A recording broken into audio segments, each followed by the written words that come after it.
तो trades time अभी 12:30 हो चुका है और आज के दिन पे हमने लाइव रिकॉर्डिंग नहीं किया है क्योंकि कुछ ट्रेड हमने किया नहीं है। आप देखेंगे ऑर्डर बुक, तो मेरे पास एपीएल अपोलो में एंट्री करने का प्लानिंग था लगभग 11:06 पे। ऑर्डर ब्लॉक जो उनके पास मिल रहा था जो कि 2160 के पास था, लेकिन पता नहीं क्यों कॉन्फिडेंस मेरा उस लेवल पे आज के दिन पे था नहीं। इसके पीछे हो सकता है कई कारण हो, क्योंकि पिछले कई दिनों से छुट्टी चल रहा है, फिर हम सही से काम नहीं कर रहे, फेस्टिवल था, तो इस वजह से ये ज़रूरी नहीं है कि आप आए, आपको ट्रेड करने आती है तो आप मार्केट में बैठे और बस बटन दबाएं और आपका प्रॉफिट हो जाएगा या फिर ट्रेड आपका सही हो जाएगा। तो ये सब चीज़ होता नहीं है। इंट्राडे ट्रेडिंग काफ़ी प्रिपरेशन का चीज़ है, इससे पहले आपको सही से काम करना पड़ेगा। तो एपीएल अपोलो के अंदर में मेरा प्लानिंग था, लेकिन फिर ऑर्डर कर दिया कैंसिल के। उस वक्त मेरा कॉन्फिडेंस नहीं आ रही थी। फिर 11:59 पे बीएससी के अंदर में 2723 के पास मेरा एंट्री का प्लान हुआ था, लेकिन हम इसे भी कैंसिल कर दिए। आप यहाँ पे दो ट्रेड और देख रहे हैं, सीपीएससी ईटीएफ्स और बीईएल के अंदर में हमने स्विंग ट्रेड को इनिशिएट किया है। स्विंग ट्रेड बोल सकते हैं, पोजिशनल ट्रेड बोल सकते हैं, इसे हमने इनिशिएट किया है। तो कुछ अभी ये चल रहा है सीपीएससी और बीईएल। बड़ा क्वांटिटी नहीं है, छोटे क्वांटिटी से हम इंटर किए हैं क्योंकि थोड़ा सा स्टॉप लॉस जो है वो रेंज में आ रही है। अभी हम चार्ट पे चलेंगे, डिस्कस करेंगे। तो सबसे पहले हम निफ्टी 50 का बात करते हैं। निफ्टी 50 को देखेंगे तो स्लाइटली हम लोग गैप अप ओपनिंग दिए थे। गैप अप ओपनिंग देने के बाद आप देखेंगे तो 15 मिनट के रेंज के कैंडल के बीच में लगभग 2 से 3 बार हम लोग अपसाइड की ओर गए, वापस नीचे गए, नीचे गए, वापस ऊपर गए, वापस नीचे आए। तो both side stop loss hitting जैसा मार्केट था, मतलब कि अगर आप ट्रेड भी करते इंट्राडे के अंदर में तो हाई चांस था कि स्टॉप लॉस जाएगा।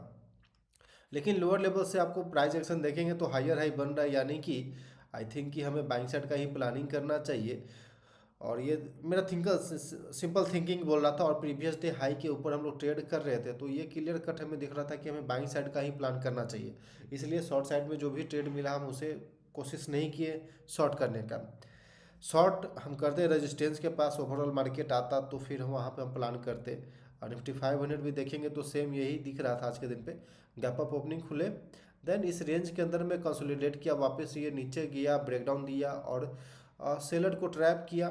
जो बाउंस पे सेल करते हैं उनको ट्रैप किया, वापस से प्राइस अपसाइड की ओर मोमेंटम आ रही है। तो कुछ इस प्रकार से हमको लग रहा था कि हम ट्रैप हो सकते हैं, शॉर्ट साइड के लिए हमें ट्रेड मिल रही थी, तो फिर हम यहाँ पे ट्रेड नहीं किए। ये कुछ मेरा वाचलिस्ट था आज के दिन पे। विप्रो के अंदर में शॉर्ट साइड का प्लानिंग था, लेकिन नॉर्मल ब्रेकडाउन पे था। एक चीज़ आज के दिन पे हमने इंपॉर्टेंट लर्निंग किया है, उसे अभी हम जस्ट शेयर करते हैं। ये विप्रो है। कई बार हम लोग खाली बैठते हैं, समय प्रॉपर एनालिसिस, प्रॉपर अपना प्लानिंग नहीं करते हैं, लेकिन मार्केट में बैठते हैं और जब हम स्कैन करना शुरू करते हैं तो कोई स्टॉक को देखते हैं कि वो ब्रेकडाउन दे रही है, मेरे टारगेट को हिट कर जाता है, तो नॉर्मल यही दिमाग में एक बात के लिए खटक जाती है, एक बार के लिए खटक जाती है कि पिछला चार्ट पैटर्न हम देखें और मेरे आंखों के सामने हम वहाँ पे पोजीशन बिल्ड नहीं किए, लेकिन वो मेरे टारगेट को हिट किया। तो जब वापस से आप आगे नेक्स्ट चार्ट पैटर्न को स्कैन करना शुरू करेंगे तो आपको बहुत सारा स्टॉक दिखेगा कि वो ब्रेकडाउन दे रही है, किसी न किसी लेवल का ब्रेकडाउन दे रही है, तो आपको लगेगा कि वो भी चलेगा, ये भी चलेगा। वहाँ पे यही दिक्कत होती है इंट्राडे ट्रेडर के साथ कि वो अपने प्रॉपर सेटअप, प्रॉपर स्ट्रेटजी के साथ रहते नहीं है और कोशिश करते हैं कि यहाँ भी ट्रेड कर सकते हैं, वहाँ भी ट्रेड कर सकते हैं, ये भी प्रॉफिट देगा, वो भी प्रॉफिट देगा, और इसी चक्कर में हम लोग बार बार लॉसेस देते हैं। तो नॉर्मल यही थिंकिंग, मेनली यही थिंकिंग जो है प्रॉब्लम क्रिएट करता है। विप्रो में आप देखेंगे तो यहाँ पे ब्रेकडाउन आया, ब्रेकडाउन के बाद ये रिट्रेस दिखा, देन उसके बाद से अगर हम एंट्री कर सकते थे, लेकिन प्रॉपर सेटअप नहीं है मेरा, इसलिए हमने इसे छोड़ दिया। इंडसइंड बैंक के अंदर देखेंगे तो यहाँ पे एक इम्पॉर्टेंट पिवट, ये इम्पॉर्टेंट जोन दिख रही है जहाँ पे कि आई थिंक कि हमें शॉर्ट करना चाहिए था, लेकिन वापस यहाँ देखेंगे तो अपसाइड की ओर गया और हमें एग्जिट कर देता, क्योंकि हम लोग 10 बजे के आसपास से हम ट्रेड में इंटर कर जाते, तो यहाँ भी हम ट्रेड में इंटर नहीं किए। तो कुछ इस प्रकार का था। बीईएल और सीपीएससी ईटीएफ्स के अंदर में हमने आज के दिन पे ट्रेड बनाया है। ये बीईएल का आप चार्ट देख रहे हैं, डेली टाइम फ्रेम पे हम इसे सिलेक्ट करके अपने लिए स्विंग ट्रेड का प्लान किए हैं।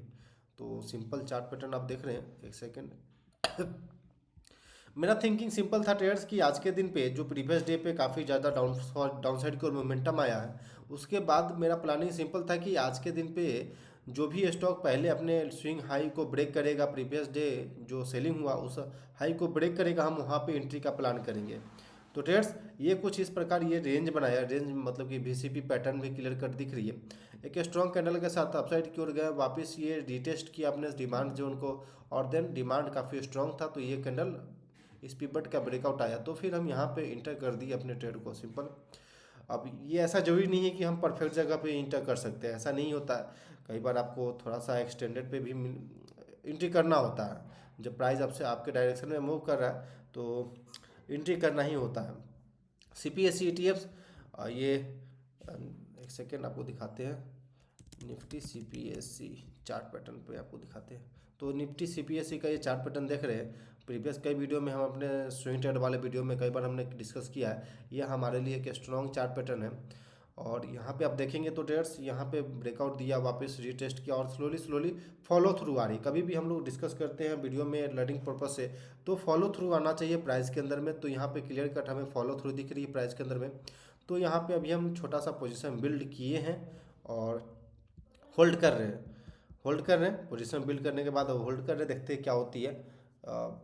लोअर लेवल का स्टॉप लॉस है। देन इसके अलावा कुछ और ट्रेड है जो कि आई थिंक कि आपके साथ जो भी हमने स्विंग ट्रेड में डाल रखा है उसे आप दिखाते हैं। एक VTL है, वर्धमान टेक्सटाइल, जिसको कि हमने इंटर किया है। तो अभी ये अपने हाई के पास कहीं ट्रेड कर रहा है, स्विंग हाई के पास कहीं ट्रेड कर रहा है, तो देखते हैं ब्रेकआउट देता है या नहीं देता। अभी जस्ट थोड़ा सा मोमेंटम इसमें आई है, लोअर लेवल पे चल गए थे। काफ़ी स्ट्रॉन्ग क्वांटिटी के साथ का देखेंगे तो वॉल्यूम काफ़ी स्ट्रॉन्ग वॉल्यूम पॉपअप हुआ, उसके साथ यहाँ पे मोमेंटम भी आया इस वॉल्यूम पे और इस कैंडल पे। क्लियर कट ये 2.5% के आसपास का कैंडल है, तो यहाँ पे काफ़ी अच्छा वॉल्यूम के साथ ये मोमेंटम आया है। तो हाई चांस है कि यहाँ पे बायर एक बार के लिए एक्टिव हुए होंगे। SG मार्ट, ये जो स्विंग ट्रेड चल रहा है इसको देख लेते हैं एक बार। SG मार्ट के अंदर में देखेंगे तो ये एक रेंज के अंदर में कंसोलिडेट कर रहा है प्राइस। मॉर्निंग में भी अपसाइड को निकलने की कोशिश की, लेकिन वापस अपसाइड से सेलिंग प्रेशर देखने को मिला है। तो आई थिंक कि यहाँ पे चलिए कोई दिक्कत ना, जो भी स्टॉप लॉस है हम उसे मेंटेन कर रहे हैं, मैनेज कर रहे हैं, और देखते क्या होती है। यहाँ पे बैक टू बैक एक स्ट्रॉन्ग फॉलिंग, एक स्ट्रॉन्ग बाइंग साइड की ओर जनरेट होते दिख रहा है ट्रेड्स।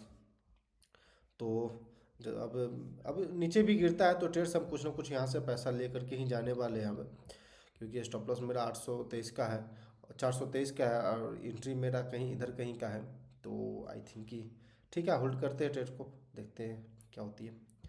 ट्रेड्स नॉर्मल ये दो पोजीशन आज के दिन पे हमने बिल्ड किया है, तो होल्ड कर रहे हैं, देखते हैं क्या होती है।